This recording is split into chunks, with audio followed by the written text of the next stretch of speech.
Общеизвестно, что просвещение якутян началось с распространения православия и их крещения. Так, в 1735 году при Спасском монастыре Якутска открылась низшая духовная школа. В первый год в ней обучалось 10 мальчиков, в том числе 6 саха. Дети изучали закон Божий, грамматику, чтение и арифметику. В 1801 году открывается духовная, так называемая инородческая школа. Из 30 обучающихся 20 были дети якутской национальности. Первая книга на якутском языке датируется 1812 годом, но, к сожалению, не сохранилась.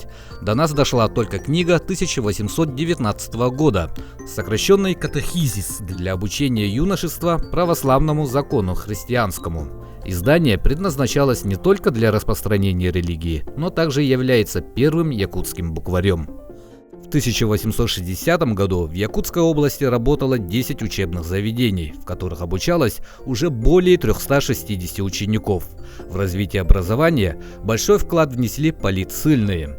Так, декабрист Матвей Иванович Муравьев-Апостол в Вилюйске, каракозовец Иван Худяков в Верхоянске, а народник Владимир Короленко в Амге.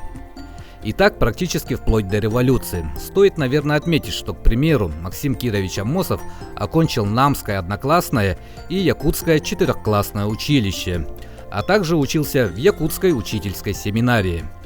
В 1914 году заведующая Якутской городской публичной библиотекой Марфа Виленская провела исследование чтения и читателей Якутской области.